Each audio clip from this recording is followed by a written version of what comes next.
Welcome back to the Name Redacted podcast, America's most beloved podcast, the most downloaded Red Sox podcast in the world. And guess what, motherfuckers? The Red Sox have won 2 straight games.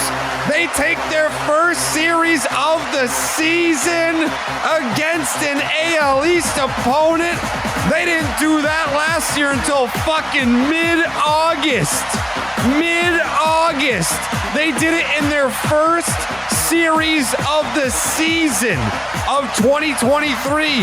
The year that Tyler, the year that everyone thought that they were going to finish in last place, 4th place, whatever the fuck they said. Dan Shaughnessy, that penis-looking motherfucker. That 70s-looking penis. He looks like a penis from the 70s that has a bunch of pubes. That's what Dan Shaughnessy looks like. The Red Sox lost on opening day. This fucking idiot wrote a column about how they were in last place. Again. He fucking said they were in last place after the first game of the season. What an asshole.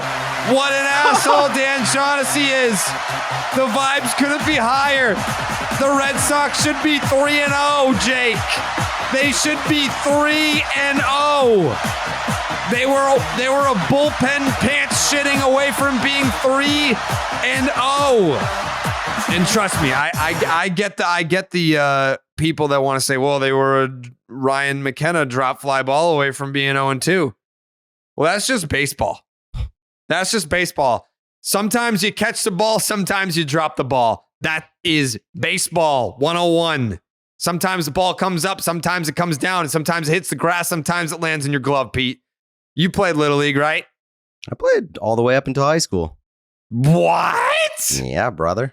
We've gone over this like 6 times. You played high school baseball, dude?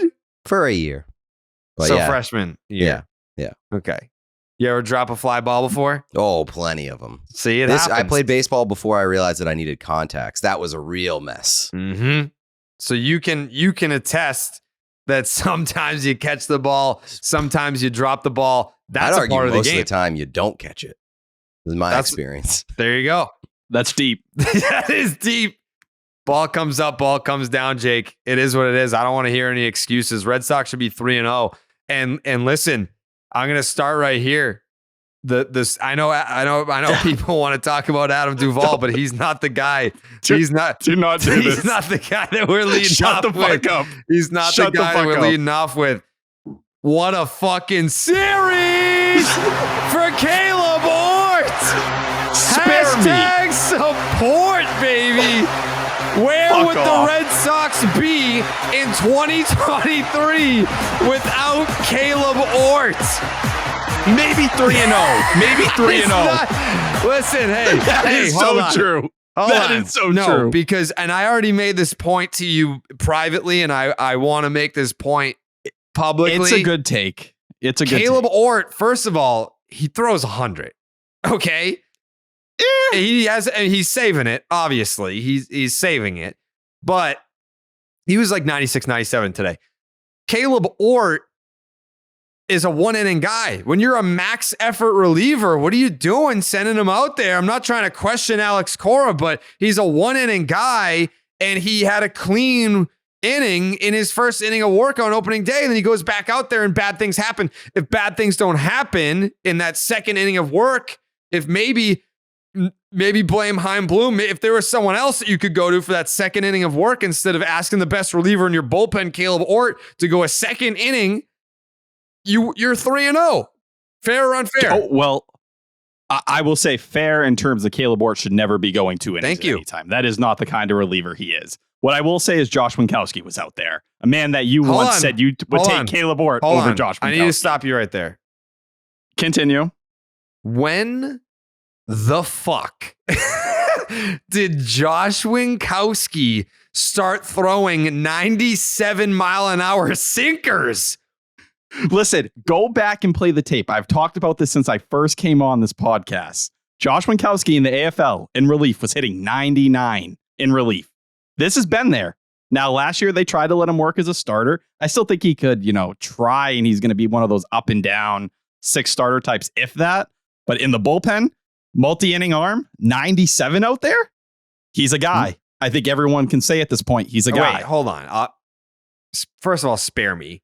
Second of all, fuck On off. what? Because I think I'm not saying, and listen, this is how I've been super fair and unbiased and objective about this. Just because Josh Winkowski was the biggest don't pout, figure it out guy last year. He was. That doesn't mean that I'm out on Josh Winkowski forever. I saw him pitch yesterday, and he's throwing these turbo sinkers. I'm not saying he looked like Clay Holmes in the first half of last season out there, but I was very impressed by what I saw from Josh Winkowski. If you have an attitude change and you're doing that, if that's what you're giving me, then I'm not going to sit here and tell you that Josh Winkowski can't be a guy. He can very much be a guy. He's certainly being given the opportunity to be a guy. But are you going to anoint him as a guy after one appearance? Well, two, but I will anoint him as a guy right now based on the current bullpen and where they're at. Like Richard Blyer was basically being forced to go out there and try to pitch the 7th inning today because they needed an arm. And he didn't. That's kind of where they were either. At. No, because he's not that guy. Joely Rodriguez is that guy. If they had another arm they could trust in the 7th inning, my apologies. If they had someone else they could trust there, then you can kind of lean on it. But I think based on the health of their staff, Josh Winkowski right now is pretty high on that trust meter if you're, going down the list. Shout out to Ed Hand, by the way. I passed the torch. Legend. I passed the torch to Ed Hand. He didn't ask for it, but I did it anyway. The Red Sox relievers that I trust list that I've been doing for years, Ed is doing the Trusto-meter, which is basically that. I'll be honest, I don't even think that he knows or knew that I did the Red Sox relievers that I trust list. But I don't want to do it anymore because I know that like I've been spoken to in a way where guys, Red Sox relievers, especially last year in 2021 and 2022, Red Sox relievers would get very upset about where they were on the list. And as the list went on, I think I probably started it in 2015 or 15. There wasn't just guys that I trust, guys that I don't trust. There, as time went on, there were different categories. So there also is a fire him into the sun category. And guys just didn't take to fire him into the sun. Like they thought I was saying like we should kill this person. And I was like, no. Fire him into the sun means like get off the team, you suck that bad. Like you're not just like I mean, it goes beyond I don't trust you. Yeah. Famously the sun is a very inhabitable surface, so they could definitely live there. Well, it's a figure of speech. It's a so is I'm gonna kill you. Yeah. So I don't always mean that when I say that. I mean, shout out to a former fucking snitch that Mike Silver. You don't always mean that. Yeah. My parlay got fucked on opening day. I had Yoshida to get a hit. I had Raffy 2+ total bases, Red Sox to win. And I knew the absolute second that they came back and got within one. I was like, that's gonna be the final score today. Like that's about the most that this comeback is going to end up with. But before we get to all that, because I want to go game by game. I had to come out hot with my Caleb Ort takes. I still got more in the bag. So I was about to say, I have my own thoughts on Caleb Ort I want to get out at some point. I've got some more takes on Caleb Ort. We're going to go game by game here. But before we do that, I got to talk to you about the DraftKings Sportsbook, because baseball season is in full swing. Whether you're rooting for the home team or betting on your favorite player, DraftKings Sportsbook has you covered for all this season's action. Right now, new customers can place a $5 pregame moneyline bet and get $150 in bonus bets if your team wins. Plus, everyone can hit one out of the park with DraftKings same game parlays. Combine multiple bets in a single game for a shot at an even bigger payout. As I said, my parlay got screwed by the Red Sox not completing that comeback on opening day, but I hit 2 legs. I always do. I'm the 2-leg king. If I do a 3-leg parlay, you bet your ass. That's why I always say, like, just bet the 3 individually. You try to parlay them. That's sucker bets. It's brutal. They're fun, but they are fun because especially when the last leg is that they need to win. Right. Like that's like you would think, oh, big day for Yoshida, big day for Rafi. Red Sox are definitely going to pull this one out. Oh, wait, Chris Sale gave up 7 runs. Join the big league action right now with the DraftKings Sportsbook. Download the app. Sign up with the promo code Jared, Jared. New customers can bet just $5 on any pregame money line and get $150 in bonus bets if their team wins. Only at DraftKings Sportsbook with the promo code Jared. Minimum age and eligibility restrictions apply. See the show notes for details. Big thank you to everyone who came to the meet and greet before opening day. I had no idea what to expect. We were at the House of Blues at, David Ortiz is on the podcast today. Right? Yep. True. Let's go Red Sox. Let's go Red Sox. Let's go Red Sox. Go Red Sox. David Ortiz is on the podcast today. I reminded myself just now talking about opening day. We did the meet and greet at the House of Blues. I threw out like a couple of tweets, and I will say this. I don't often talk about my former employer because they gave me the Chris Benoit treatment. If you don't know who Chris Benoit is, he killed his entire family and then they just erased him from the books. My former employer, they gave me the Chris Benoit treatment. I left willingly on good terms, but they don't want to mention me ever again. When I was there, we would have some help. People would promote the events and stuff like that. This was kind of besides the Cask and Flagon event that Tyler blacked out at. This was like the first, I guess, larger scaled event without the backing of the mothership. And I had no idea what to expect. I threw out a couple of tweets. There was a line the entire time. It was a 3-hour meet and greet, and the line, like it didn't stop until I basically said, I was like, hey, it was like 1:45. I was like, hey, first pitch is in 15 minutes. I know you guys want to get to the game. I do too. So I'm just gonna burn through these and like make sure everyone gets what they came for, and then we'll leave. 3 hours of a consistent line. Shout out to you guys for showing up on opening day. That was I don't want to say I was nervous, but I definitely wasn't super confident in having that great of a turnout, but it was fucking awesome. Pete was there. Right. Yeah, Pete. I was the gift shop. Once everybody got done in line to go through and meet you, they would like circle around, and some people would be like, this museum, this line is too boring, and they'd duck out and then go to the gift shop, and then they'd hop back in line. So happy to be there. It was a good time. Mm-hmm. Shout out to the listener that gave me ketchup packets. Mm-hmm. I saw that. Yeah, and I used them at the game. So did you? On a hot dog? Oh yeah. Okay. So what else do you put on your hot dog? Just ketchup? Usually ketchup and mustard, but I just I raw dogged with the ketchup on. There you go. On opening day. You kind of like you wanted that ketchup to shine through. Yeah, right. Like it was a gift. What am I going to dilute the gift? Yeah, that's the right way. Yeah, you made the right choice. That was the right call. Tyler was unable to come because he has a job to do.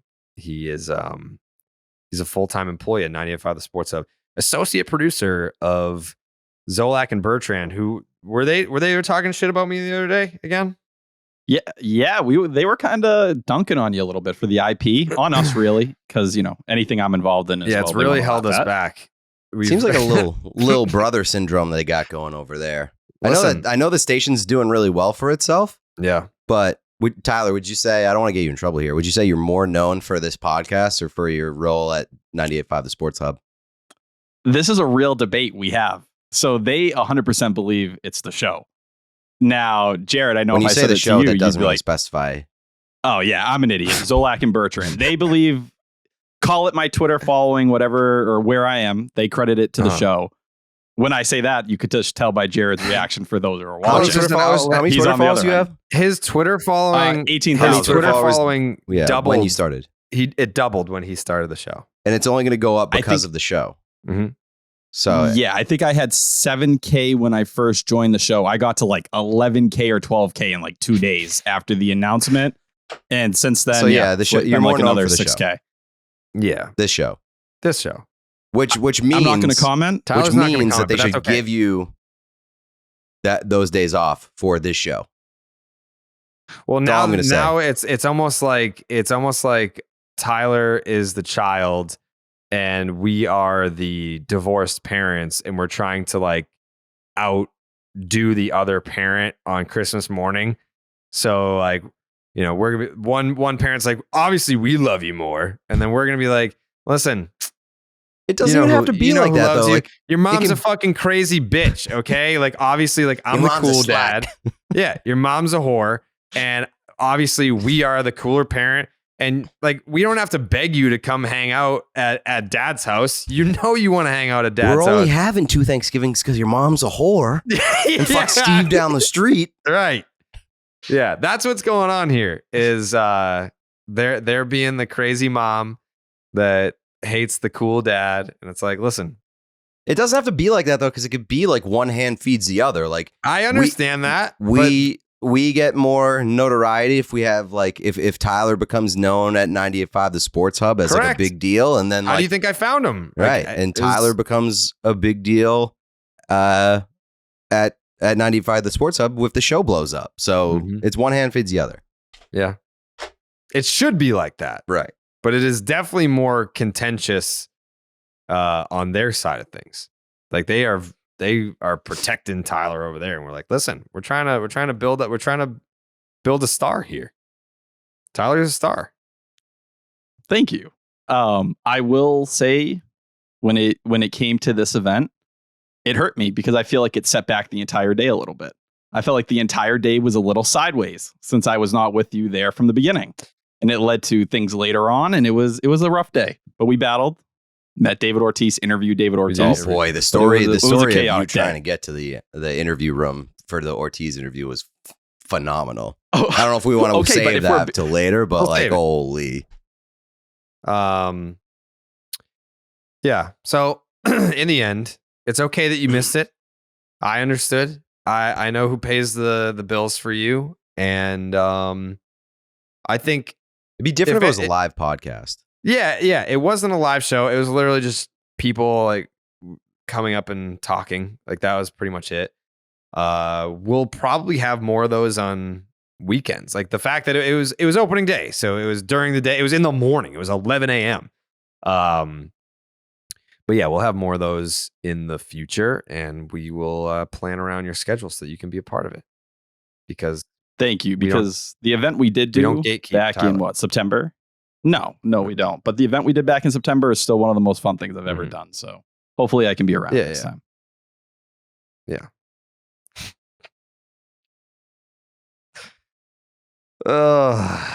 Anyways, Chris Sale, huh?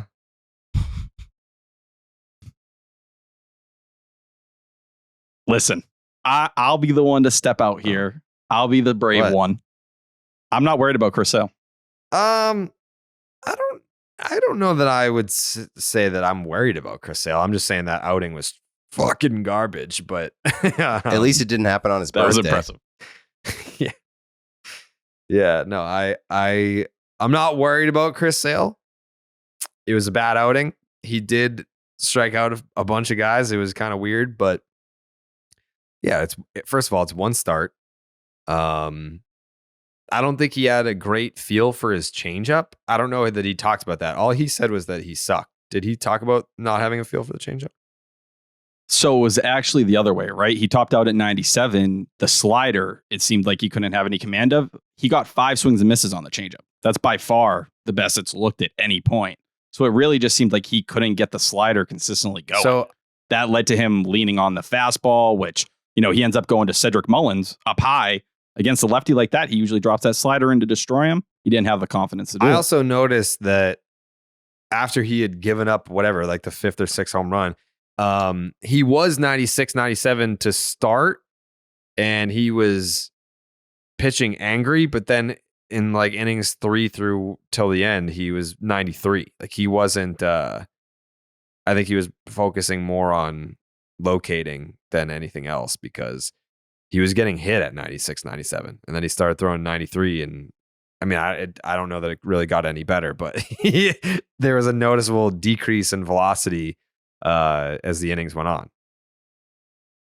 That's what the story was. It was just command over and over again. And when he couldn't trust things, you saw it. He became fastball changeup, which nice for Chris Sale. If that's what you're leaning on, sorry. And number one, a lineup like the Orioles that just smacked him up in spring training. They already got a bunch of great swings on him. 2 weeks ago or whatever it is now? His second to last start. So they had seen him recently. It's just, if he doesn't have the slider, Chris Sale isn't getting by. He didn't have it that day, and you saw what you saw. Yeah. But again, to your point, I don't think that's a hot take at all. Pete, are you worried about Chris Sale after one start? No, definitely not. I think it's lack of a better term, it's like riding a bike. Jesus. He's gotta get back on the horse and yeah, you like just get back on baby. the horse. Yeah, don't use the bike thing. Oh, sorry. Just side note, Bruins are 3 wins away from being the best team in NHL history. How many games? They have to win 3 and how many 3 remaining? out of 5. Okay. Fuck yeah, dude. Fuck yeah, Bruins. I'm gonna try to go to a playoff game. Let's go. I'd like that.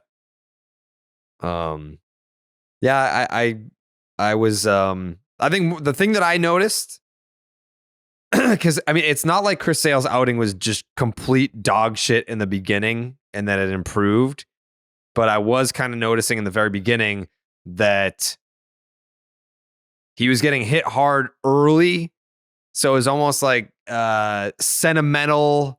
I'm back. This is amazing. Chris Sale, happy Chris Sale to be back. That guy was getting hit hard. And then once he got hit hard, he just started blowing heaters by guys. I was like, we need angry, pissed off Sale. That's the guy that we've seen for years that built a borderline Hall of Fame career. That was angry Chris Sale. It's always been angry Chris Sale. But I think sentimental Sale was the guy that got hit hard. So until I need a larger sample size, I was happy with what the velocity was at. I think that he did throw some good sliders. There were some sliders that, you know, if you're up there and you're a professional hitter, you don't even consider offering at. But the ones that were tempting, they were nasty. I mean, they're prototypical Chris Sale sliders that have fucking 30 inches of run. You know what Chris Sale, say Chris Sale needs? He needs did you ever see that video of John Henderson from the Jaguars before a game where he has like one of the employees hit him in the face in the locker room, and there's like the video where the guy hits him in the face like, that's not hard enough, come on John, I need blood in my mouth, and he hits him again and he fucking is so amped up. Like Chris Sale needs one of those guys who just pisses him off in the locker room before the game, and he goes out from first pitch is pissed off. I am like a little scared that Chris Sale would get hurt if he had one of those guys. Like this start, Pete, like what you're saying, it kind of showed me why Alex Cora was like, yeah, you're not starting opening day. I'm sorry, we're not doing it. Because the minute he started getting hit, he's like, fuck it, I'm going back to 2021 in the ALCS. Here's 97. And I don't care what's going to happen to my elbow. I need outs. And that's where the emotion takes over. And almost for him, yeah, it plays when things are right for him, when he has actual command. The velocity's cool and all, but if you're a 2-pitch pitcher without the slider, then you're going to get hit every single time. I just think he needs a nice, peaceful start against the Tigers. Nothing crazy. Just go out there, get through a couple starts, continue to get your mechanics back in order, and he'll be fine. Right now, yeah, he looked ramped up. He looked a little excited. And I think that's what the Red Sox were kind of nervous about throughout this entire process. And I don't know. I think people want to write off Sale. Shaughnessy had a friggin' article ready to go the next morning or whatever, laughing at him. It's going to take time. The dude has not pitched consistently in years. Sometimes he's going to go out there and it's going to look like absolute dog shit. If that used to happen even when Chris Sale was in his prime and looking amazing, yeah, it's going to happen when he's trying to get years of rust off of him. Yeah. Yeah. I need a larger sample before I can really it sucked. Like, it obviously put a damper on the day, and it's what we've been talking about almost all off season, how the Red Sox need to get off to a good start in April. And even today, I mean, it was like 44 degrees out, and it felt even colder in the shade, but there were a lot of, empty seats in the upper levels there. And I obviously we'll get to the walk-off on Saturday, but it's easy to see why people, if they have tickets or are considering buying tickets for a game and being like, you know what, I'll wait until I'll see if they're good or not, and then I'll check it out, or I'll wait until it's nicer. Like, baseball is a warm weather sport. So, but if it were a season that they were all in and felt like they could win a championship, and they're going for it, and they've added these guys and there's excitement, people will be like, fuck it. Like, look at the games in 2004. It was like fucking snowing out, and it's jam packed. You couldn't buy a ticket, and it was coming off a disappointing season in 2003. If you win, people will come, and I do think that people will come, despite the weather. But I kind of look at this series as a microcosm for what the entire season could be. When you're trying to evaluate baseball, larger samples are always preferred. When you're talking about one series individually, you're talking about 3 games. You don't want to get too caught up in knee-jerk reactions, but it did feel to me like this series could be a microcosm of what the team is going to be, where it's like you have a starter go out there. Chris Sale gives up the 7 runs. Tanner Houck today. Well, first of all, I definitely fucked up a lot of what I've been saying. Chris Sale did not pitch on opening day. He pitched on Saturday. I'm all fucked up. I went to all 3 games. It's just all a blur right now. Tanner Houck goes the 5 innings, gives up the couple homers, the 3 runs, which is like, so honestly, like, I'll take that. Like, 5 innings, 3 runs from Tanner Houck. Sure. Fine. Give me that. Chris Sale needs to be better. Corey Kluber, not worried about Kluber. It was freezing out on opening day. And what's his career walk rate? What's his career walk rate, Tyler? I don't even have the career one in front of me, but I can tell you last year he was 99th percentile walk percentage, 1.2. Dude doesn't walk, guys. I mean, it's fucking freezing outside. I was sitting there today. I was wearing a winter coat with a fucking thermal and a hoodie. I had my hands in my pockets and they were still freezing. I don't know how the fuck people go out there and play professional sports when they can't feel their hands. And if you're a pitcher, and the whole purpose, like one of the main things that you need to be able to pitch in Major League Baseball is to feel your hands. Like, you're feeling the pressure points on the seams and trying to cut shit. And it's crazy. So no, I'm not going to look at Corey Kluber's outing and be like, damn, like, what a dud by Heim. And speaking of Heim, we haven't even mentioned this guy's name yet. Adam Duvall. That's a Heim guy. He went absolutely bananas in this series. Kenley Jansen pitches for our baseball team, throwing 96-mile-an-hour cutters. Kenley Jansen's washed up. We got the Dodger leftovers, and Justin Turner, he's 38 years old. Turner's been fucking great. He's been getting on base. Looks fine over at first base. Kenley Jansen throwing the 96-mile-an-hour cutters. Adam Duvall is hitting like 800. He doesn't even hit singles. He already has like fucking 20 extra base hits. We're 3 games into the season. So most ever for a Red Sox player through 3 games. Ever. Most extra base hits ever. And he just missed a fucking another home run today. He hit the double off the wall and the wind was blowing in. I thought that was going out. So, man, I again, you can't get too excited over 3 games. But if I were to ask you, Peter, give me a knee-jerk reaction from watching these 3 games. Give me like something where it's like, you know what? I think Adam Duvall is going to fucking lead the majors in extra base hits. I think he's going to have an OPS over 1,000. Like, what was your knee-jerk reaction out of this? My knee-jerk reaction is more overall than specific to a certain player, but like it's what I asked for last year, where it's like, I just want an entertaining baseball team. This team, I don't know. Like, it's been 3 games. Is this team going to be good? I don't know. But even if they're not good, it definitely feels like they're going to be entertaining. They're going to be a high event baseball team, and they're not going to like thoroughly embarrass themselves and be dreadful to watch every day at the ballpark, which that's really all I'm asking for at this point. Like, we can all agree. I think we're all thinking that like probably a bridge year, probably not going to win the World Series this year. Like, if they get in the playoffs, we'll probably be pretty happy about that. But as long as we have like several months of entertaining baseball on any given night, I think I'm going to be pretty happy. And it looks like that's what this team's going to give us. Tyler, give me plus betting the over a lot. Yeah. 9 runs a game will do that. We'll put some money in your pocket, the DraftKings Sportsbook. Tyler, give me a knee-jerk reaction from this series. I guess my knee-jerk reaction would kind of line up with Pete. I think this is a Red Sox team that you don't have to worry about them laying over like we saw at times last year. And I don't know if it was the PTSD of last season, but when I saw them go down early in game 1 and game 2, I was like, oh my God. I was like, game's already over. Like, I'm already thinking they've lost the first series of the season. In my head, I'm like, there's no way, because I'm so used to watching bullpens just lay over. They give up. Last year's bullpen would just let games go and go. If you were down a couple runs after 3 or 4 innings and it got to the bullpen, you knew the game was basically over.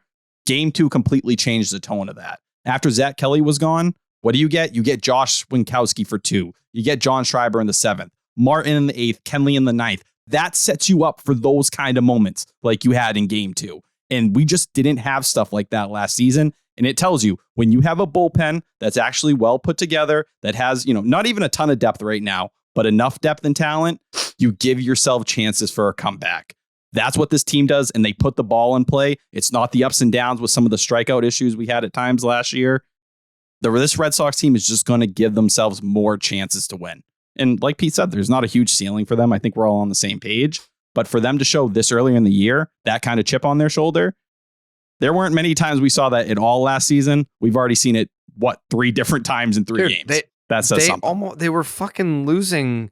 What were they down on opening day? 7-1? Yes. That sounds right. They were down 7-1 and lost, 9-8? 10-9? Like, the fact that they battled back and made that a game, and then on Saturday to be down 7-1 and 8-2, I believe, you fucking won that game, which is crazy. I mean, being there was nuts. Also, were you at that game, Pete? Saturday? I was not, no. So I saw some people complaining about the LED lights, and they're like, it looks stupid. I tweeted about that today. What did you say? I said I don't like them. I think they're very like unnecessary and unbecoming of the Red Sox. Like, I know the Red Sox are trying to become a more hip franchise, but like Fenway Park is an old ass stadium, and having like that like weird fucking like unnecessary shit that like is sort of gimmicky feels unbecoming of Fenway a little bit. And also, it looks terrible on the broadcast. It's pretty disorienting. And it just like doesn't really add anything. And it takes away from like the celebration a little bit in my mind. Plus, somebody pointed out it's awful for photographers. Oh. I guess I didn't think of that. So my point about that is that it looks a lot better in person than it. I bet it does. Broadcast. Yeah. I don't doubt that at all. And that was not even that wasn't even like a full night game. Like, so it wasn't even a 7 p.m. start. And it still was kind of like awful on the broadcast. It's going to be worse, I think, for the night games. Yeah. So I don't like it. Like, I think that it's very unnecessary. I don't know that it's unnecessary. I think when done correctly, it could be cool. Like, they were just kind of the walk-off home run. They were just kind of shutting the lights off and turning them back on. Like, throw some red in there. Like, that would be cool. That'd be cool if they did like a red thing and you know, it'd be sick. A red LED light, and then you get a white spotlight on the player rounding the bases. Yeah, would be kind of dope. Yeah, and that would be that would create for some sick pictures. As long as you've got like the subject lit up, the pictures are going to be cool. So I'll say this about my experience being at Saturday's game. I am pro LED lights. I am pro light show. but it was very disorienting at first because I forgot that they were there. like they didn't do the lights for any other home. Oh, they haven't had like a night game yet. Yeah, that's why. Yeah. But they didn't do the lights until the walk-off home run. So I completely forgot that they had them. So when Duvall hit the home run and it hit off the top shelf, and I immediately was like, that's a home run. Like, I know that hit the shelf and it's a home run. But I knew that there was going to be some sort of discussion about it because, how many fucking times have we seen a player hit a ball off the green monster that's a home run? The ball shoots straight up in the air and then back onto the field. And then they're like, we need to take a look at it. If you hit a ball off a fucking wall, how many times does it go straight up? Like, obviously it hit the top shelf. So they start flickering the lights. I was like, what the fuck was that? And I was like, oh, wait, yeah, the fucking LED lights. This is sick. But it looks a lot better in person than it does on TV. I do think that they should mix in some color because I think, what is it? The Cardinals do some shit with different colors, right? Like they go like, I think dark. So. Camden Yards had it going last year for Felix Bautista a lot. They did it at Polar Park last year. Like it was a big thing at Polar Park. Yeah. If you go back and kind of watch some of the home run highlights there, but yeah, I think it's an in-person thing. It's not on TV.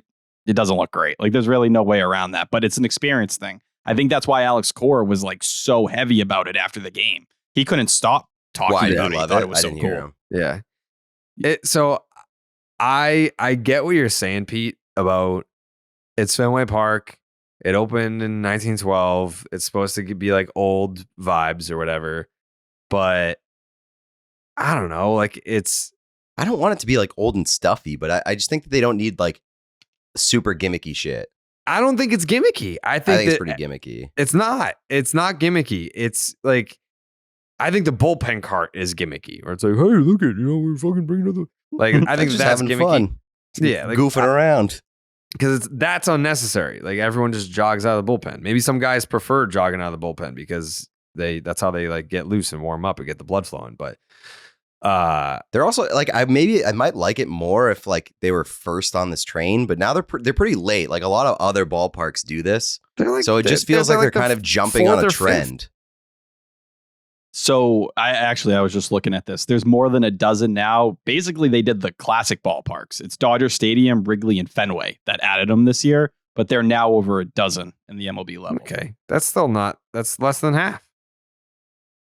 I'm not hating on the lights. I like the fucking lights. I just think that we can do better in terms of what we do with them. Like, don't just shut them off and turn them back on and do like a strobe light shit. Like, do like make it a fucking show. Like, put like the red lights and do whatever. Like, there's definitely ways to make it cooler.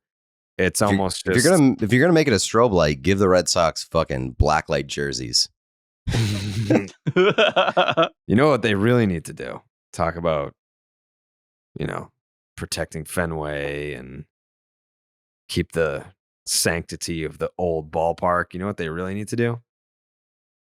What? Get that fucking organist out of there. Get him the fuck out of there. No one cares. Like, what do you mean? The organist? You don't like the organ at Fenway Park? Really, Pete? Really? Are you talking about the specific organist? Yes. Okay.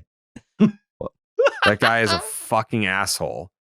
I don't like the organist, but it's a legendary sporting venue arena. So why wouldn't you have just be bumping music? Like Dodger Stadium, they have this is why the Fenway Park organist sucks beyond just him being a whiny prick on Twitter. He's just fucking he plays like oldies bops. That's all he does. He plays the same 10 songs over and over again. The Dodger Stadium organist will. I wonder if the Dodgers have the same organist as the LA Kings, because the LA Kings guy play. Oh, is it? He'll play like modern music. Yes. He played like the Game of Thrones theme song. Like, that shit is very cool. And he always ties it in with like something that's happening pop culture. That's like relevant pop culture. It's awesome. Yeah. Like I forget what he did recently, but it was like someone. Shout out. What's his name? I don't know. I've tweeted him before, but yeah, Fenway Park organist sucks, and the Dodger Stadium organist is he's awesome. He'll play anything. Dieter Rule. Okay. I'm so happy you said that name. I was about to try and pronounce it, and I was not going to pronounce it that way. Yeah, Dieter Rule. Not that Pete is the best at sounding things out either. What are you talking about? You remember when you said the word Ari for a rye? Dude, did I remind you of that recently? No, because I just always sticks with me. Oh, you reminded me that it was you. I always thought that I said it on brunch, and DJ was like, what the fuck? But it was you. Yeah. Dude, that was like 6 years ago. Leave me alone. I have Asperger's, dude. I remember everything. Yeah.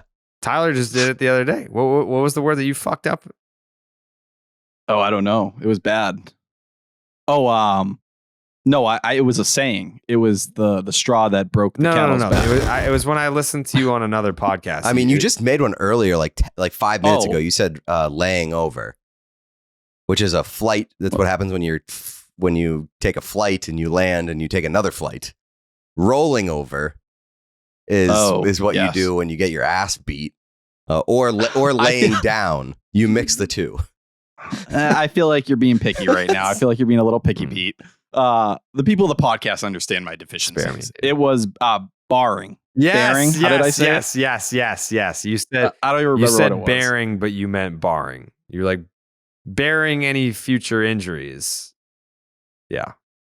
It's good accountability by you. You can bear injuries though. Like you can show people your injuries. Sure. You can show people your future injuries. So I'm with you here, Tyler. But he definitely Thank you, he Pete. definitely he meant it that way right. for sure. He's an idiot. Yeah. Jake, do you have any knee-jerk reactions from this Baltimore Orioles opening series? I mean, my actual knee-jerk reaction is that we have the best offense in baseball and are going to win the World Series. But realistically, it's kind of like what Pete said. Hopefully it's just going to be a fun team to watch, and I think you can see that pretty early on. So I'm just happy that the vibes are up to start the season. Yeah. How do you feel about the lights? I actually like the lights, but I will say I might have been caught in the moment a little bit because like it's hard to watch a walk-off home run after you came back from down 7-1 and be like, oh, these lights fucking suck. But yeah, that'd be a real asshole take. Be like, the game was okay, but the fucking lights ruined it. Yeah. Yeah. But I think in person it's a lot better than how it looks on the broadcast. Yeah.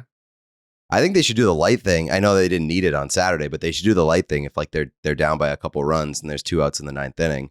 And there's a like a nice little pop fly to center field or left field when it looks like the game's gonna end. Just throw those lights on real quick. Yeah. See if he drops it. Might as well. Home field advantage, bitch. By the way, I someone told me that Ryan McKenna, who dropped the fly ball in left field, is from New Hampshire and grew up a Red Sox fan.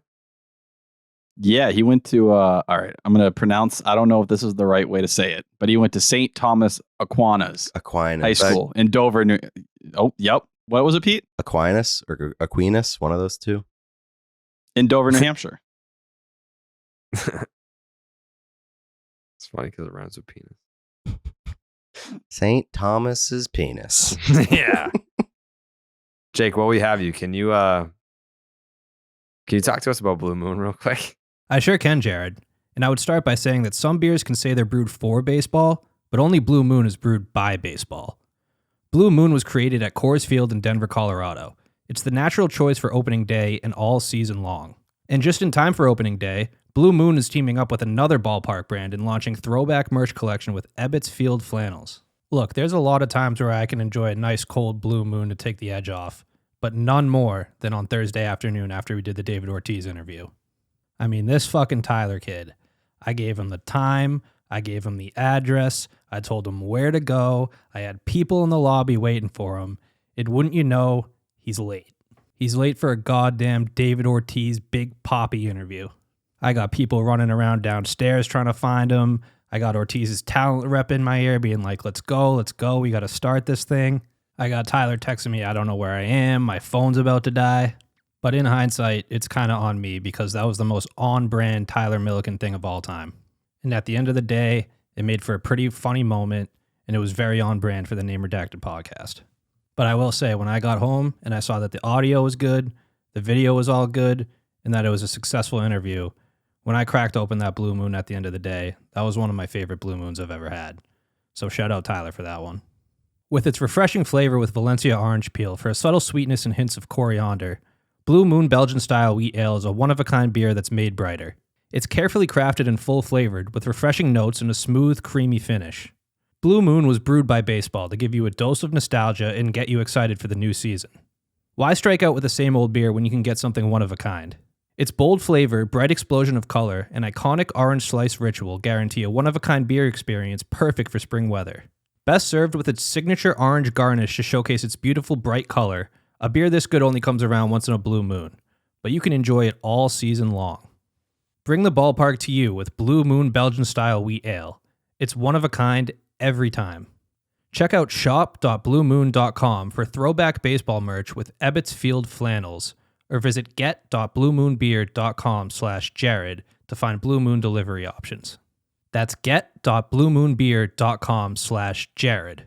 Blue Moon, made brighter. Celebrate responsibly. Blue Moon Brewing Company, Golden, Colorado Ale. Thank you, Jake. Appreciate that. You don't hate Jake. Carry on. You don't hate Jake.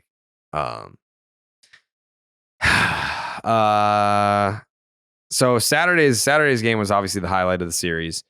When we talk about, I mean, if fucking Ryan McKenna doesn't drop that ball, this is not a happy podcast.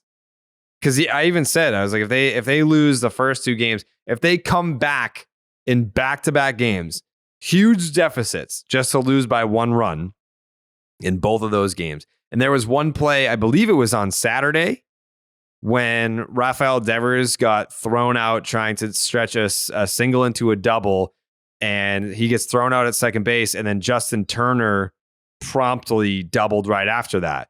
So in my mind, I'm thinking, perfect. The Red Sox are going to lose by one run, and this game should be tied. It should not be over because of that Devers blunder at second base. But they end up winning that ball game, coming back. Second game of the season, first victory of the season is a walk-off home run by Adam Duvall, his second home run of the game. How many hits did he have in that game? 4? 4. 4 for 5. 4 for 5. 4 extra base hits. A single right? shy of the cycle. 4 extra base hits.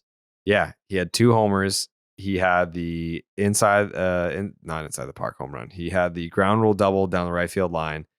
It was just a hell of a day for old Adam Duvall, who is someone that you're going to have to keep an eye on this year. You know, he's someone that you're going to have to protect and keep him fresh, because if he can swing it like that, then that's an impact bat. That's what we were talking about in the offseason when we were looking up and down the lineup. You not bring back, he was coming back anyway. You pay Rafael Devers, but then you look at this lineup and you're like, well, who the fuck is protecting him?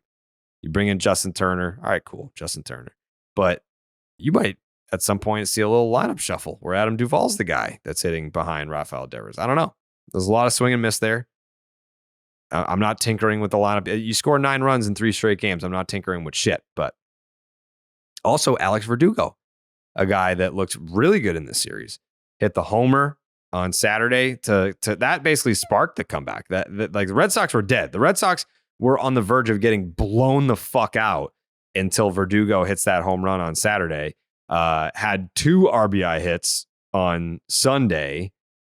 I think the second RBI hit for him was the knock that essentially kept Kenley Jansen from having to be used in back-to-back games. You end up going to fucking Caleb Ort in the 9th. Stop you it. go to Caleb Ort in the 9th instead of having to use your closer in back-to-back games. Kenley Jansen, we don't need you. Why don't you take a seat? Because Alex Verdugo just knocked in a run to make it 9-5. Oh, sit on down, Kenley, because here comes fucking Caleb Ort, baby. No goose egg in the 9th inning. Woo! They were already so nervous that Kenley was warming. Kenley had already started warming after that double. They were like, you know what? We're not taking any chances here. Let's keep him loose, because at any second, Caleb Ort is going to implode. Okay. At any second. They were right. He didn't. Somehow, thank the heavens. What do you mean somehow? He throws 100. Good for him. Spare me, dude. I think if it also gave up runs. No, he didn't. Not this outing. Not this outing. Last again, outing. In the second inning of work, if you keep Caleb Ort as a 1 inning guy, he throws 2 scoreless appearances in this series. And they probably win the game. They probably sweep. They probably sweep if you keep Caleb Ort to 1 inning of work. Chris Martin looked good too as well. Efficient. Back to the Chris Martin that just throws nothing but strikes. All 3 games? Yes, he did. Because he pitched the 9th inning on Thursday, right? On opening day. I think Schreiber pitched all 3 games as well. Yeah. Did he pitch on opening day? Yeah. Yeah. By the way, Schreiber's velocity is not what we're used to seeing from him. Nope. It's back to low 90s again. Like low 90s. Like 91, 92. Yeah. It's scary. Like these are the consequences of what you did to him last year, which is like not ideal. But at the same time, what can you do? Like they need to rely on him, especially this early in the year. And I was happy Cora was aggressive. Today, first one after Houck. Quiet it down. Just go out there and give us a scoreless inning. He's getting outs. It looks like spring training. He was trying to learn how to pitch without it. You just kind of have to hope it comes back at some point because, if you have to depend on him to cover an 8th inning one night, you might be sweating a little bit. Am I crazy or does he have like a different arm angle too? That didn't stand out to me. No.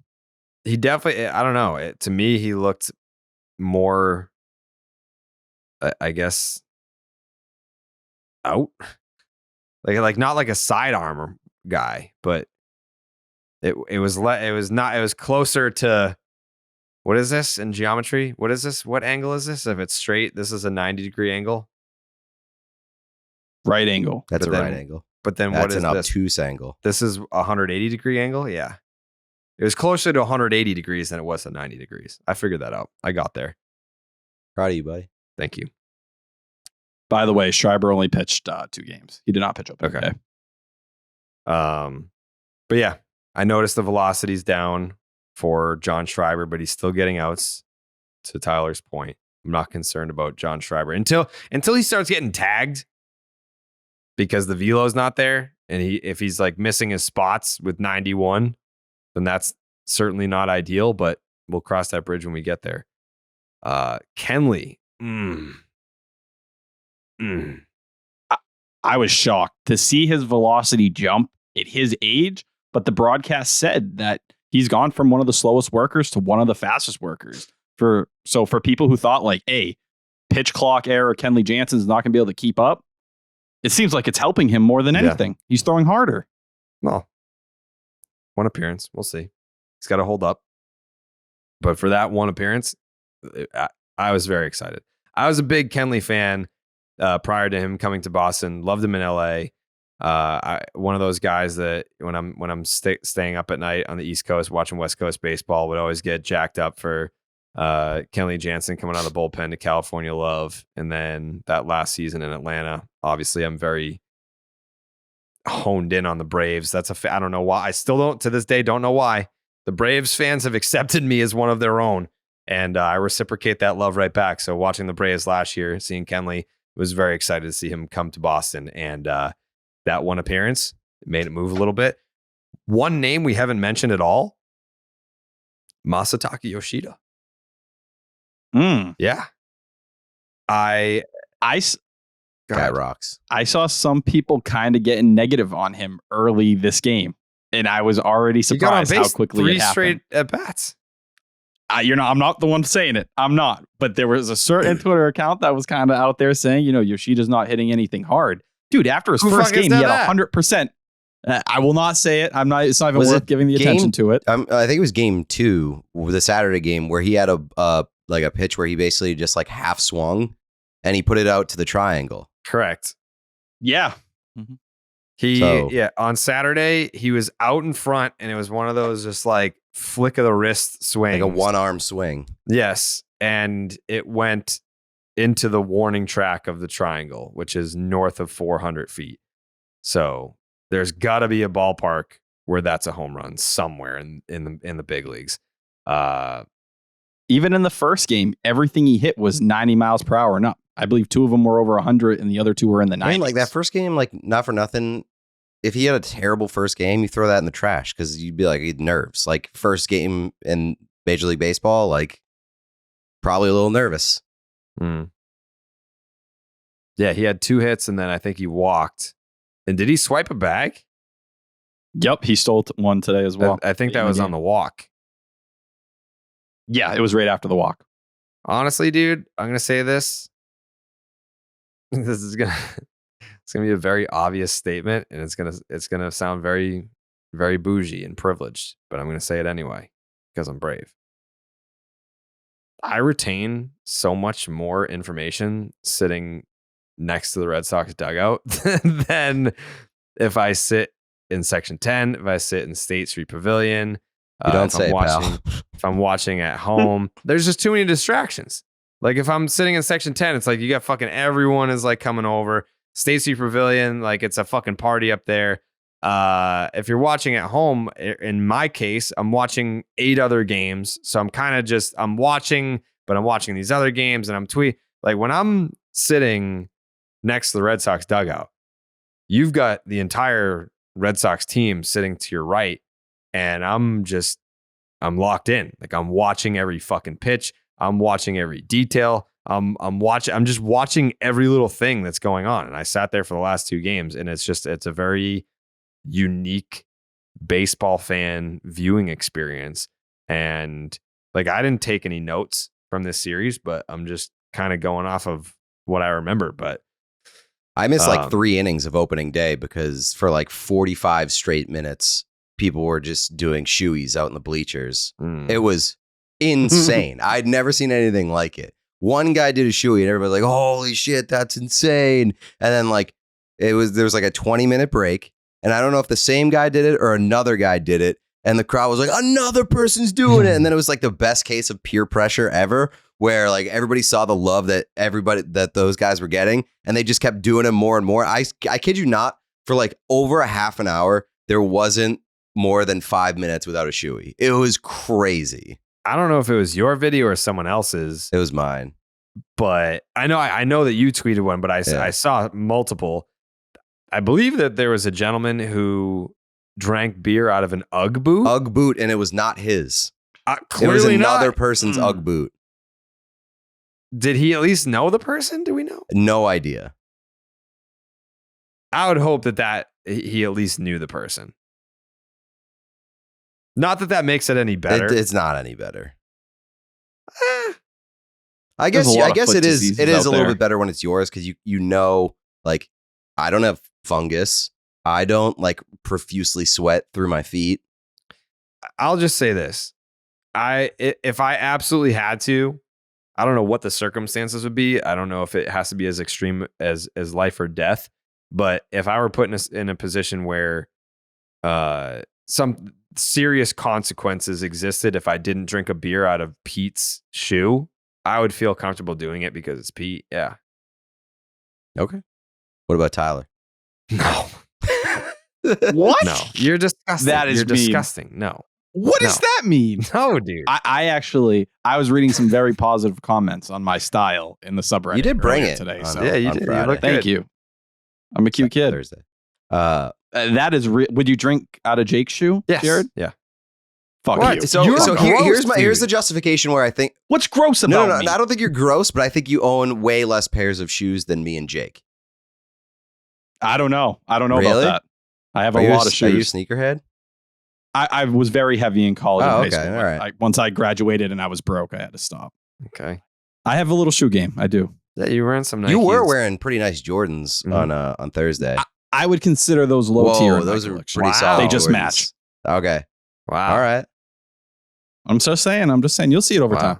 Do we have any more thoughts? Tyler's got some sneaky heat out of nowhere. Yeah. Sometimes. Dude, I grew up in Brockton. Like, you have to have a certain level of swag going to Brockton High every day. You do. You can't just show up in there rocking nothing. Yeah. I got shoved in a locker my first week of high school. I didn't because I'm not a nerd. No, that's because you can't fit. Oh, Oh, no! Oh my God. Jesus Christ. God damn. Right, I'm out. Holy fuck. I got to take that L on the chin. Wow. Jake doesn't even have to record something. No, Jake doesn't have to record anything. Just play that on repeat, please. Fuck, dude. God. Wow. It's okay. Jesus Christ. It's cool. Uncalled for, but it's cool. Wow.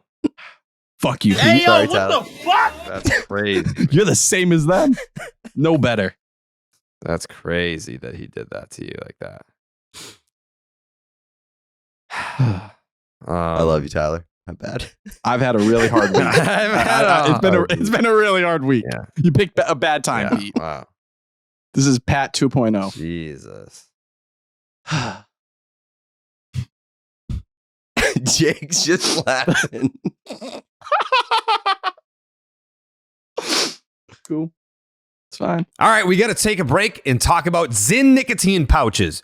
We're always talking about what a team needs to get to number one, but Zyn nicotine pouches are already there. Zyn has helped millions of people achieve lasting change, earning the title of America's number one nicotine pouch.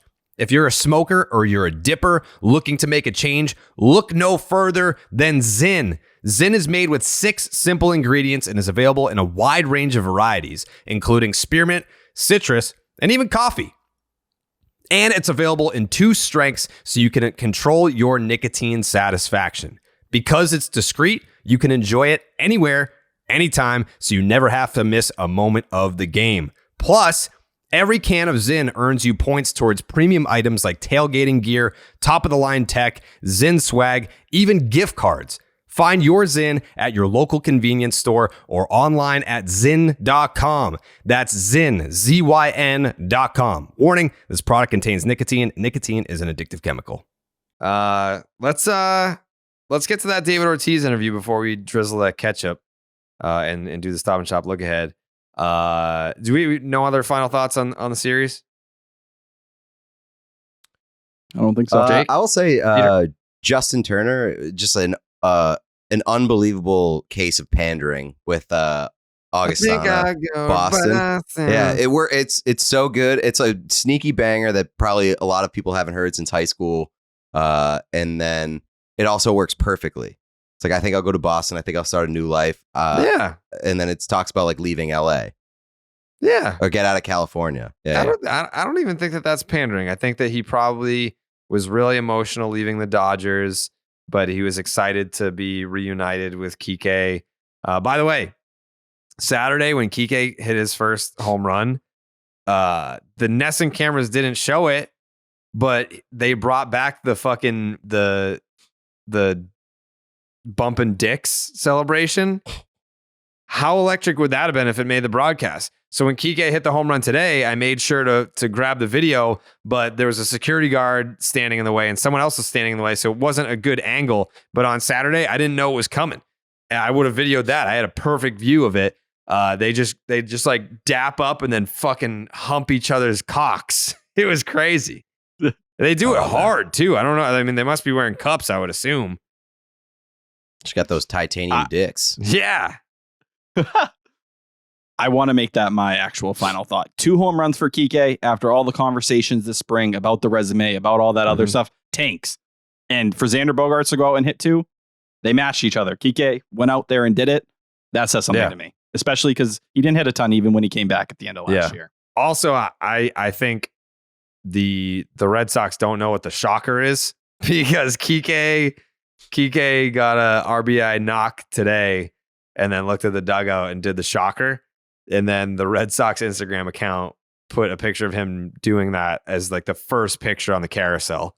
So someone said that it was also something to do with like the Vols, Tennessee.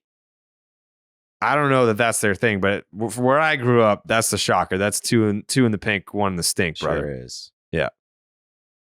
Without further ado, David Ortiz.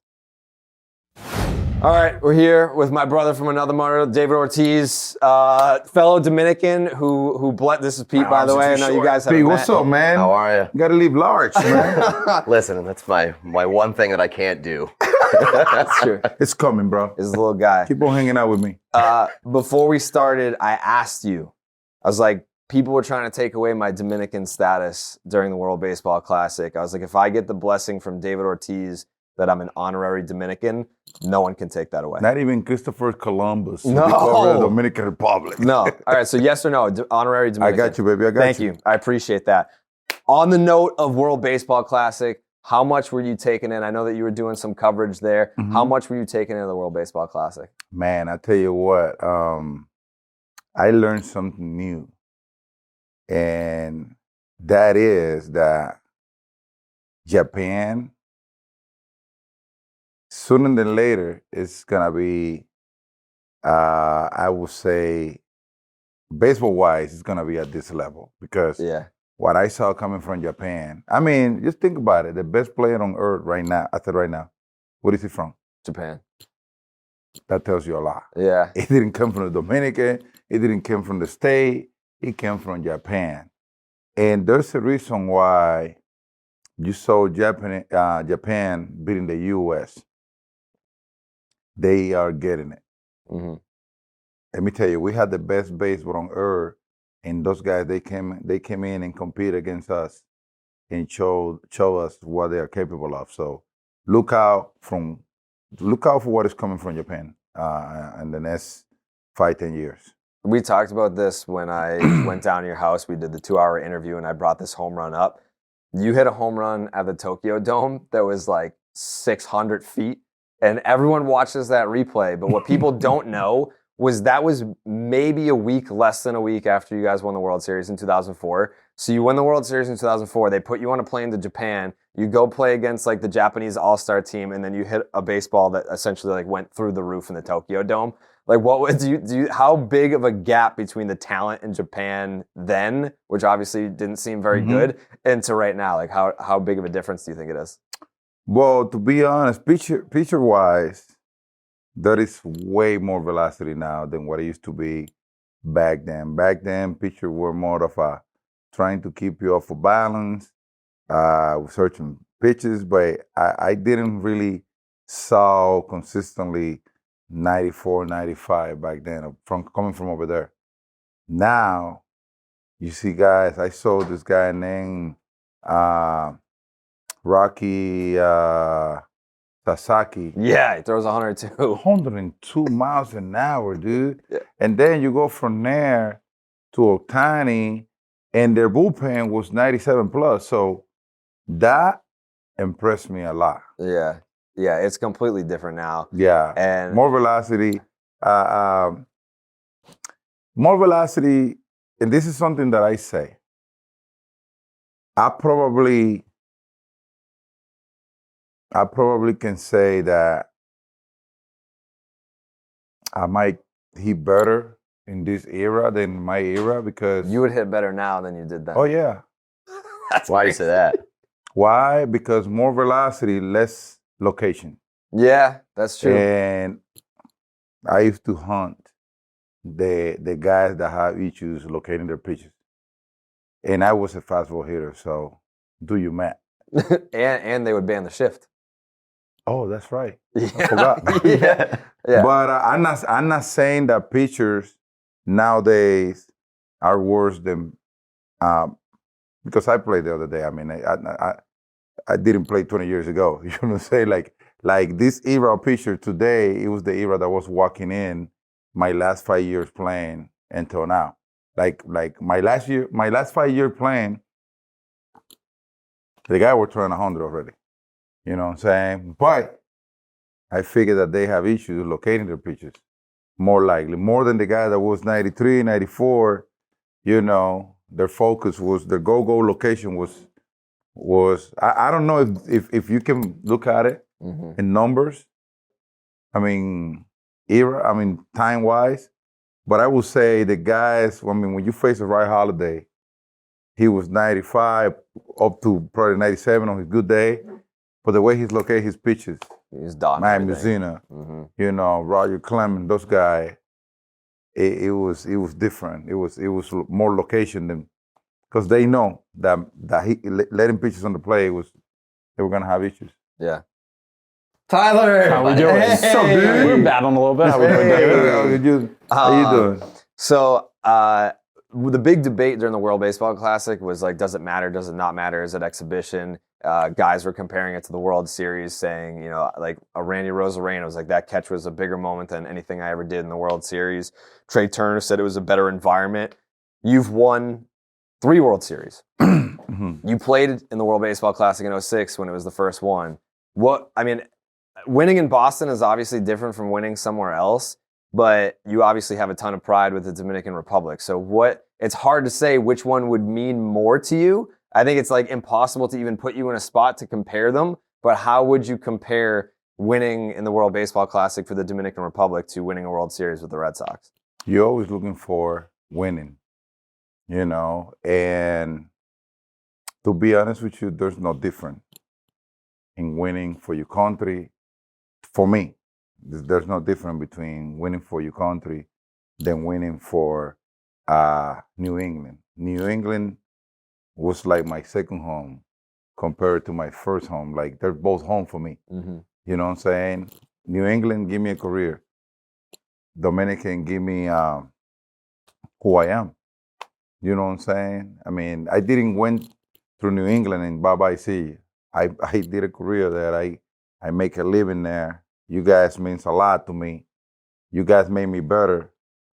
And then my country also. So I will say this. The WBC, you get the best out of everybody. Everybody is trying to do, everybody has a purpose. You know, saying that when you play in the World Series. I will compare the WBC to the World Series, not to the regular season, not even to the semifinal. I would say World Series. Mm-hmm. That's the feeling that embrace you during the WBC. Yeah, it's at that sounds level. Like it matters.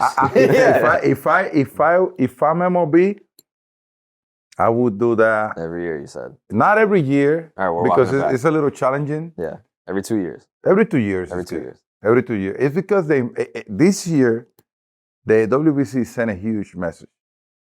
Baseball is in good hands. You know, and the talent coming from everywhere, it's nasty. But like, so for the MLB World Series comparison to the World Baseball Classic, I think one of your loudest bat flip in your entire career was against Cuba in 2006. And like, I just found the clip this year. Like, ever since it happened, I've been looking for that clip ever since. You just like helicoptered a bat flip. Someone said something to you. I don't know if it was the catcher. Somebody pissed you off. What was the story? Because you're not, like, you'll pimp a homer, but like you wanted like the whole world to know that you pimped a homer off this dude. I don't know, man. It was something like in Latin America, the game is different. We don't take the game as personal as we take it here. Down there, it's more of a. Let me show you what I got. Mm-hmm. Showmanship. During those 9 innings, here is.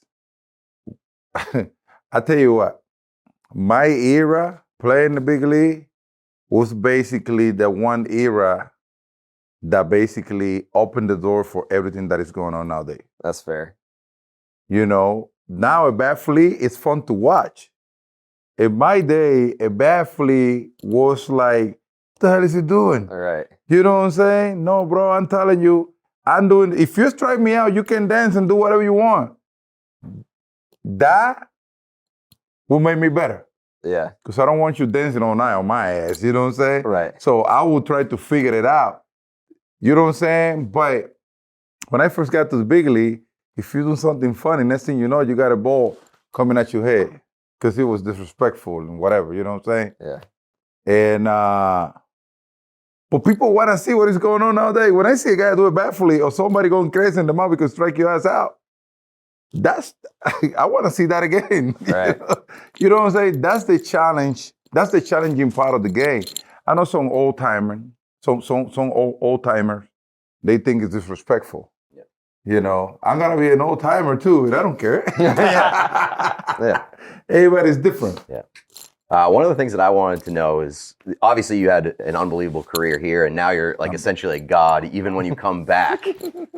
Was there any point during your career where you like felt the shift between just being a star around here and then being like, oh shit, like I am the dude?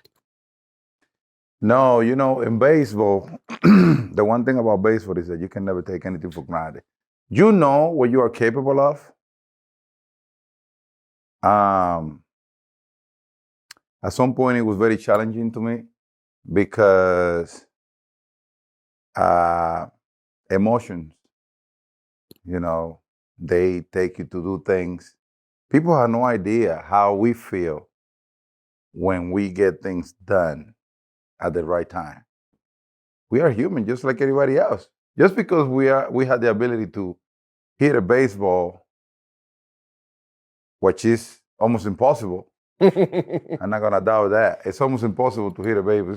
It's like trying to hit a flash. Yeah, that's exactly how it is. Flash, boom, hit it. But we practice that. God gave us. I would say, baseball player. We born with a God-given talent, and then we practice it over and over and over to be able to be consistent at it. But nobody that doesn't like baseball, all of a sudden, boom. Unless you are JD Drew. Yeah, that dude was wrestling alligators. JD Drew have the most incredible talent, but he only used to say when he wanted to. You know what I'm saying? Yeah. I love JD Drew. I'm just messing with him. But anyway, once you know that you got the talent to play baseball, bro, and you work on it and you finally figure it out, the excitement coming out of it is another type of level. And I would not compare baseball player to any other sport because, for example, when you are a 240-pound guy that you can run at 40 miles an hour and nobody can stop you, I would say anybody can train to get there. You know what I mean?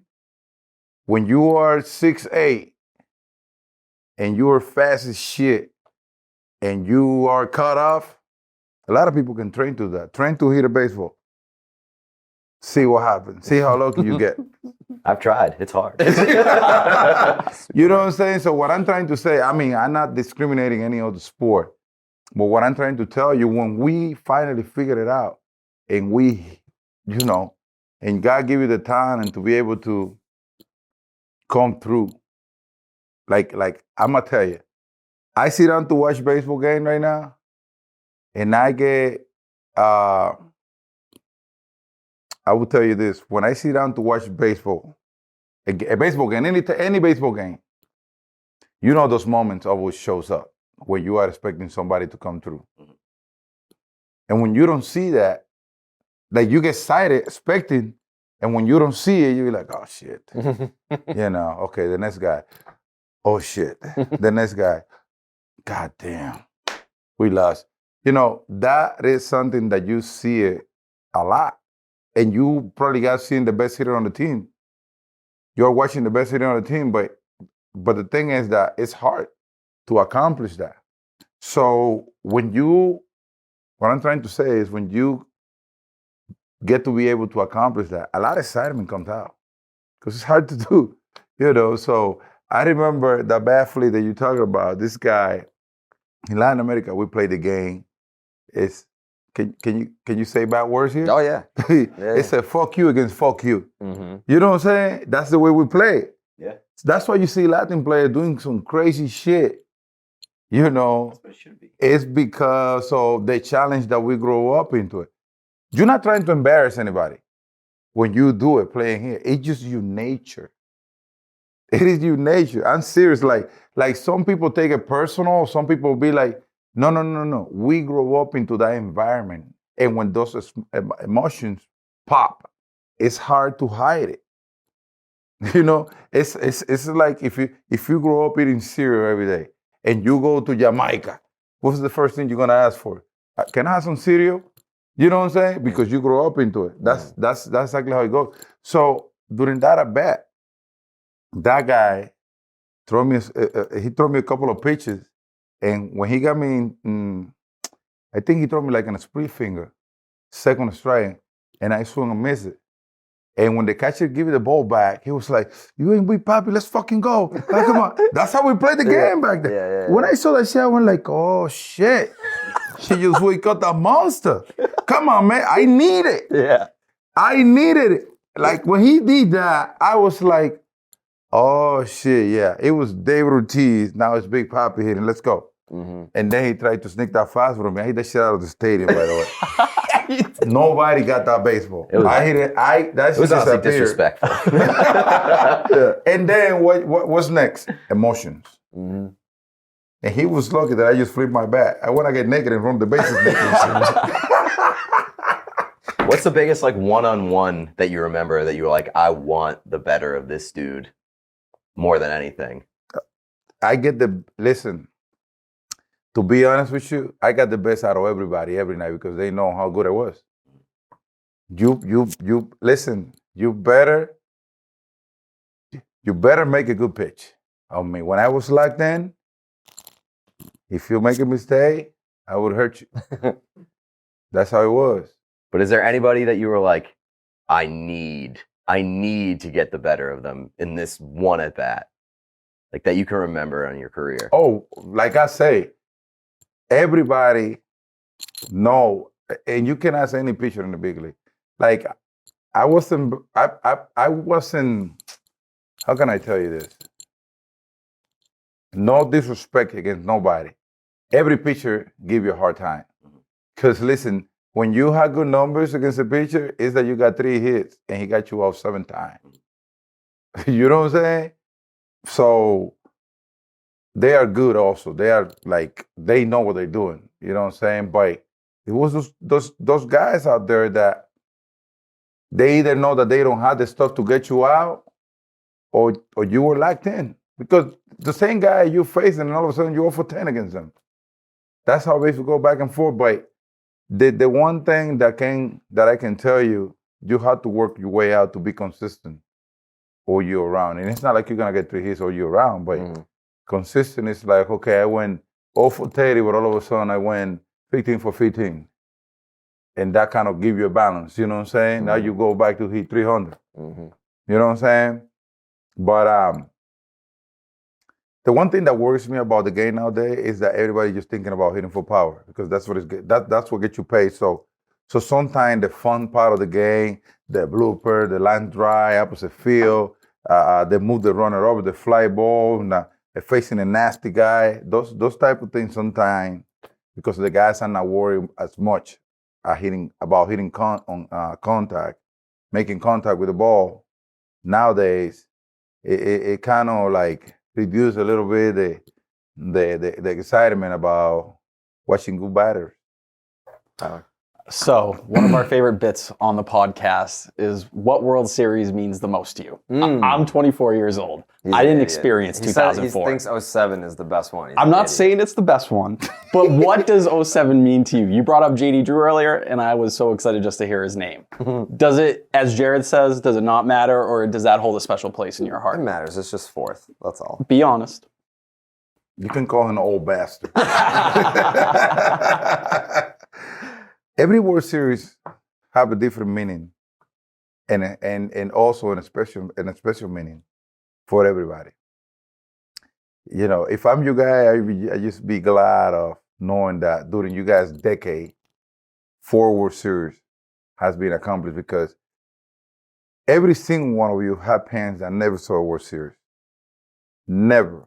Like when I first got here and I find out that New England haven't won a World Series in 86 years, I got worried. I got worried. We're like 86 years? God damn, you guys suck. I don't want to be part of that shit. No, I'm just kidding, man. But 86 years is a long time. Yeah. You know what I'm saying? I mean, I came here from a sucking ass team, the Minnesota Twins. They didn't take them 86 years to win one. Yeah, that's true. They won on 80 something. And I'm gonna tell you what, man. I mean, I don't remember the longest I was there having a season, at least a 500 season, like a 500% winning season. I don't remember. I can be wrong, but I gotta look through it. But it was a beating after beating after beating. You don't see the light when you are losing as much. You know what I'm saying? So you come here, and then the first thing that hits you going through the parking lot in the spring training is like, hey, buddy, we haven't won 86 years, so good luck. Step it up. Yeah, good luck. You know, but I saw the passion coming from the team, coming from the city, the passion was there. Because that's one of the things that will not keep you away from winning for a long time. Mm-hmm. The passion coming from the fans need to know this. The more passionate that you get about your team and the more you support your team, the better chance you have of winning a World Series. If you don't believe me, the Cubs. Mm-hmm. Who in the hell thought that the Cubs was going to win a World Series? What year was? 1908 was their last Yeah, how long was the wait? It was 108 years. Okay, but guess what happened with the fans for the Cubs? It was a sold out every day. Yeah. Yeah, okay, we know you guys suck, but we're gonna come to the field and get fucked up. Have fun. Clap for whatever, get a hit. Fuck it. Yeah. That's how it was. Yeah. That's how it was. And all of a sudden, what happened? They start putting good things together. You know, it happens. When people, I remember, let's say during my boy Sammy Sosa time, it was a sold out. They know they were going to lose, but the fans never give up. Mm-hmm. And that forced the owners to get a better ball club, the players to get better, because you're going to have people watching you every day. It's like when you don't have no one coming to the field to watch you. You don't really care. That was Minnesota days. Yeah. Yeah. You only got your family out there watching you. 5,000 fans per night. Right. You know what I'm saying? What motivation you have? Right. Yeah. You know what I'm saying? Yeah. So this is, all right, really quick, because you have dinner reservations. We got to get you out of here. Somebody give you the way. Yeah. So the Red Sox basically like made you earn it every step of the way. It was 1-year deal, 2-year deals, whatever. So how much pride did you feel for Rafael Devers when it was like he finally got paid, like a fellow countryman Dominican, like the Red Sox actually paid someone? Like, did you feel a sense of pride through like what your experience was with the team and seeing Rafi get paid? Well, times are different, you know. Of course, there's guy before me that they deserve to get paid also, and they, you know, they had to adjust themselves to the time. You know, I have to do the same thing, but times are different now. You know what I'm saying? Every team have a guy making over $300 million. You know, you would say, damn, $330 million? Why we never paid that to Ted Williams? Yeah. The time was different back then. You know what I'm saying? So what that tells you is we're moving forward the way it's supposed to be, adjusting to the time. Dever, when I watch him play, I think of me. He might be the only player that have been through the Red Sox since my era and after that I can think of myself. And the reason is he don't waste no bet. To go to the play with the mentality of hurting you. Mm-hmm. And I love that attitude. Like you never, like I'm pretty sure pitchers, they don't know when they can,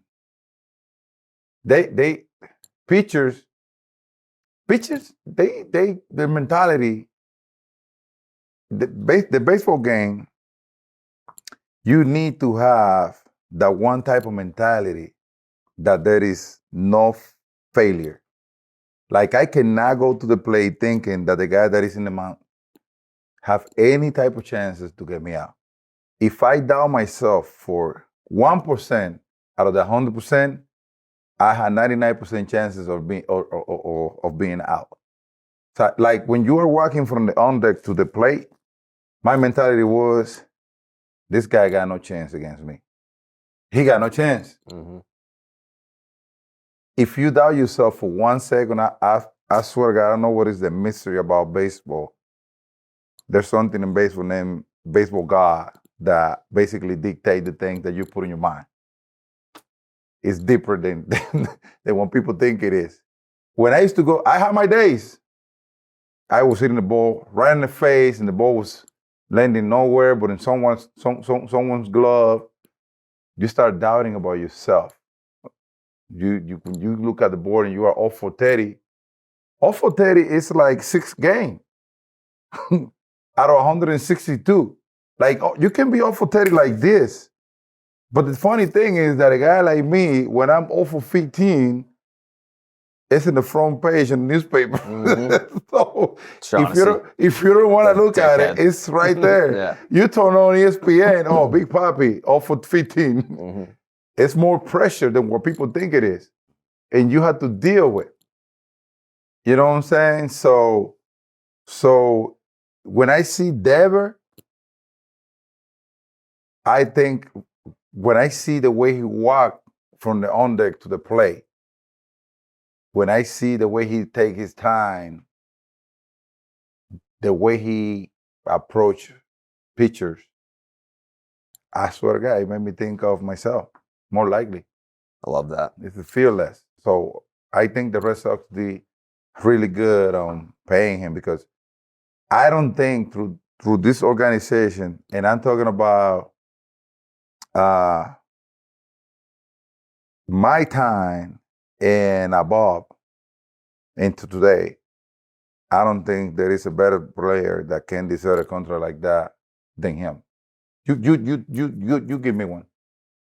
Soto, the other guy that you compare yourself to. No, but he had never come through this organization. Well, I'm saying, yeah, not that's come through here, but like, yeah, I'm talking about every player.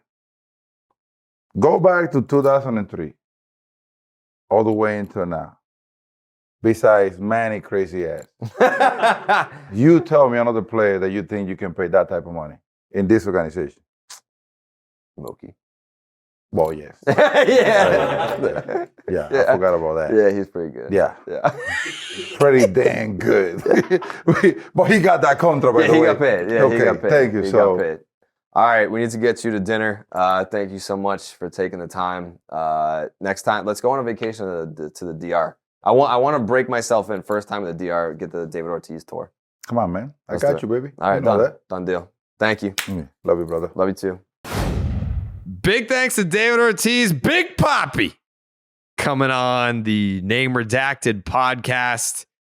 Big guest. We told you it was a big guest. It's big in name, big in size, big in stature. I think are we saying that, like, you know, Ortiz is going to be involved? Yeah, we're going to have him a few more times this year. Yeah. He'll be back. I'll work on trying to get him to answer a question that I ask. I asked him like the same question like 3 times, and he just never answered it. Just went on his own tangent. But he's allowed to do that. He's David Ortiz. It's David Ortiz, dude. He walks to the beat of his own drum. I love it. David's David and Xfinity's Xfinity. Because right now, there is so much basketball to watch right now. It is crazy.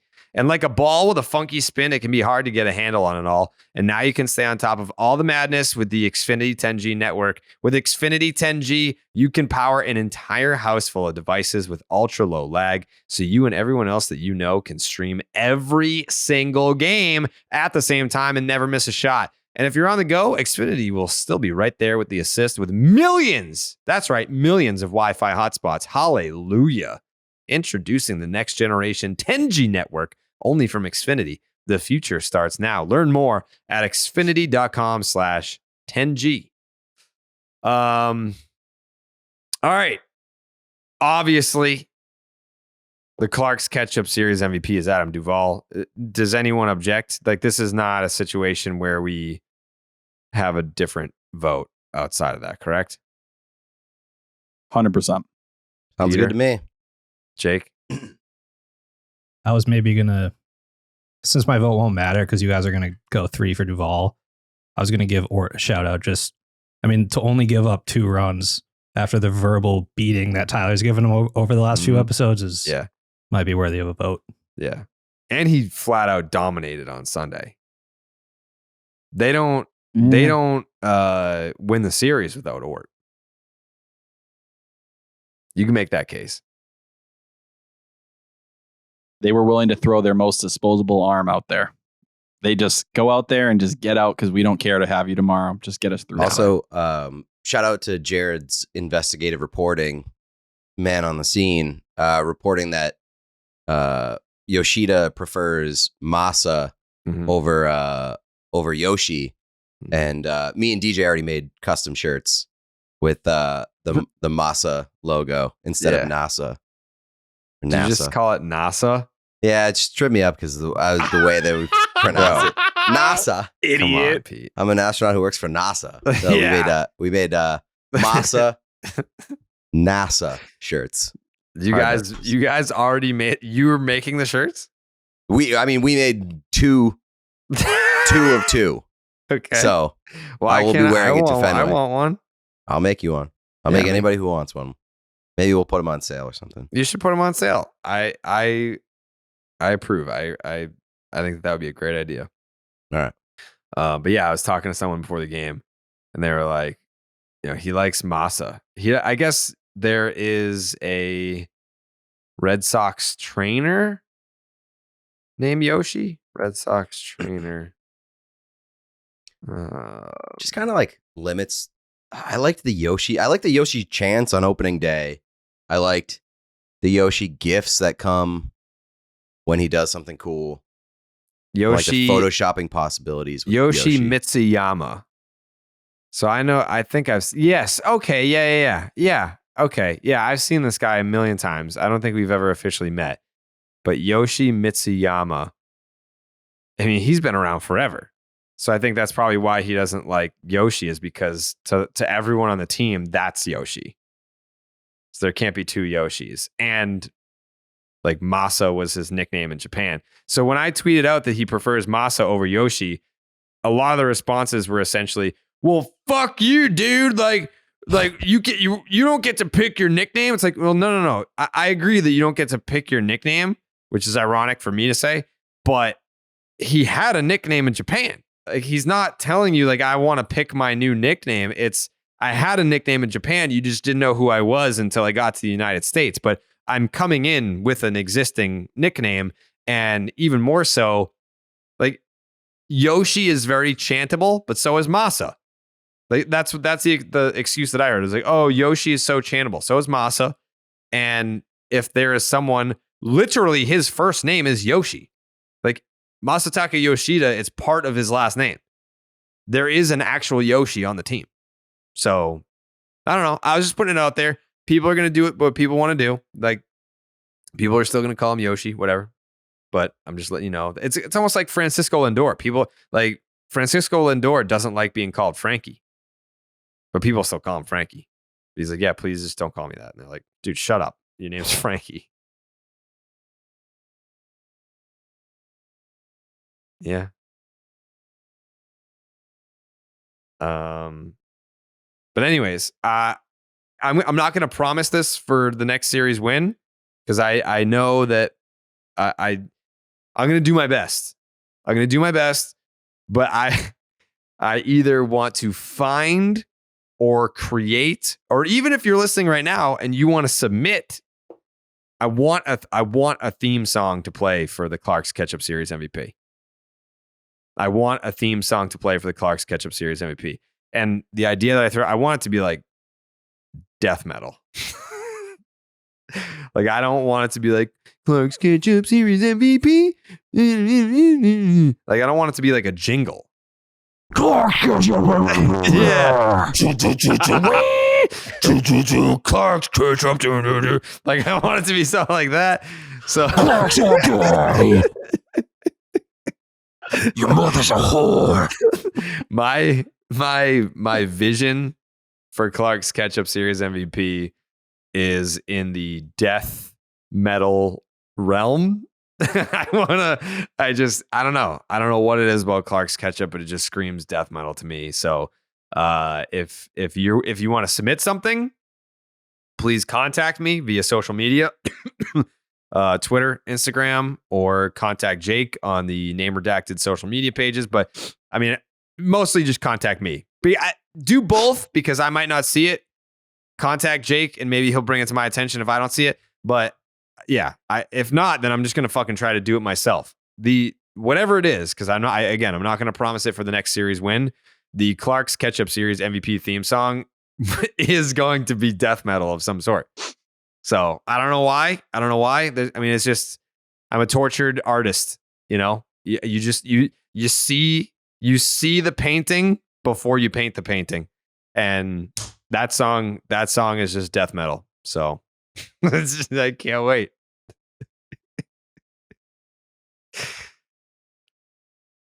The Stop and Shop look ahead, brought to you by Stop and Shop. Oh, yeah. By the way, if you're listening to this on Monday, tune into the Nesson broadcast for Red Sox Pirates in the 4th inning. No thanks. Suck on it. I'm very excited for this series. You're going to get Cutter Crawford versus Johan Oviedo. Who? Yep. Nick Pivetta versus Roansy Contreras. Who? And then Corey Kluber versus Mitch Keller.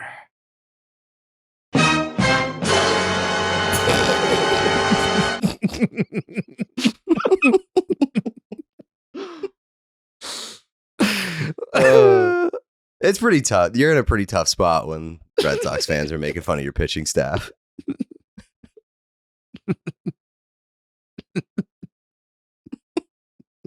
I'm scared to insult them. I am not willing to go that far. Pussy. I don't need any bad karma. So Oviedo, he spent his first 2.5 years in the MLB with the Cardinals before coming over the Pirates last year. He was in the Jose Quintana deal. He was almost exclusively a reliever in St. Louis, but every appearance for the Pirates came in the rotation. So with the Pirates, 7 starts, 2-2, a 3.23 ERA. Pretty good. 127 whip, 8.2 strikeouts per 9. Okay. He struggled going deep into games last year, but that was him switching roles. So I there's a reason for that. Had trouble with locating. He had 16 walks in 30 and 2/3 innings with the Pirates last year. He throws hard. 96 with the 4-seam. Pirates were 3-4 in his starts last year. Red Sox hitters 0 for 6 with a walk against Oviedo. I don't even really care about that. Roansy Contreras. This guy, 21 games, 18 starts, 5-5 with a 3.79 ERA and a 1.27. I mean, he's got the same whip. It throws fast. He's 23, averages 95.6 miles per hour on the fastball. First full season in the big leagues. He had a 4.38 FIP, Tyler. It's good stuff. It's good stuff. He can't control it, but it's good stuff. Struggles with command. 2+ walks in 14 out of his last 21 appearances. He did face the Red Sox once last year. 6 innings, 6 hits, 4 earned runs, and the 4 walks, 3 strikeouts with a big fat L. He is got a 9-9 record when he pitched last year. Arroyo's got a knock. Verdugo 2 for 2 with a double and a walk. And then Mitch Keller. He's another guy that throws hard. 95.9 miles per hour on opening day. He got the opening day nod. 4 2/3, 6 hits, 4 earned, a homer, 4 walks, 8 strikeouts. He was fucking all over the place. So he brought back his cutter. He completely abandoned it last year, but he brought it back on opening day. He has a career ERA over 5, but a FIP around 4.12. So he kind of limits hard contact. Pirates were 10-19 when he started last year. And he did face the Red Sox last year. 2 innings, 5 hits, 5 runs, 4 earned, 3 walks, 1 strikeout, and the loss. So, yeah. Once again, that is Cutter Crawford versus Johan Oviedo, Nick Pivetta versus Roansy Contreras, and Corey Kluber versus Mitch Keller.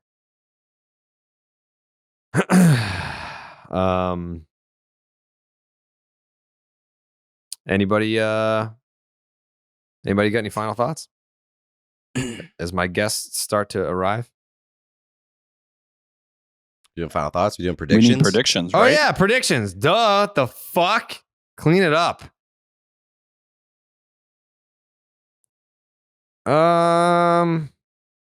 This feels like 2 out of 3. This feels like 2 out of 3 to me. Are you scarred from picking a sweep to start the season? Yeah, you should be. As someone who got it right with 2 out of 3, I will also go. They should have swept. I'll join you on this one, Jared. Yeah, I'm not going to be a coward. I'm going to say Sox sweep, Pirates suck. Poverty franchise. Who gets the loss, Jared? Kluber going to get it the second time around? The bullpen. Oh, yeah. We have a little implosion. Yeah, I think it'll be a pen loss somewhere around there. Caleb Ward is due to cost him a game coming up. So, yeah. You know what? I'll put Brazier ahead of him. Ort deserves it. Brazier will cost him a game. Okay. Jake? Quick sweep. Quick sweep. You think they'll get 3 wins classic in 2 days? 2-game sweep. Yeah. Okay. All right. Thank you guys for listening. We're back, baby. We're back. We're fucking talking about games that matter. Thank you to David Ortiz for coming on the podcast. Thank you to everyone that came to the meet and greet. Jake, do we have anything lined up in terms of are we going to do that shit again? Yeah, shout out House of Blues. They thanked us. They loved having us. They said we can do it whenever we want, so it's up to us. Yeah, I want to mix it up. I want to do House of Blues. That was cool for the meet and greet vibe. The cask meet and greet, not even meet and greet. It was kind of just like a watch party, I guess. And then I want to do a live show. We haven't done a live show since 2021 because the Red Sox were fucking ass last year. I want to do another live show at Kowloon. Shout out Kowloon. We're in the hat right now. Shout out John Cena for wearing the Kowloon Nikes during WrestleMania. When's it closing? You know what? I think it was very much like Tom Brady. I think that they just announced their retirement to get all the love. They wanted to go to their own funeral, which I respect that so much. I'm going to do that someday too. I don't hate it. Yeah, I'm definitely faking my death to see what you fucking assholes have to say. Just know that if I die, I'm definitely not dead. And I am watching.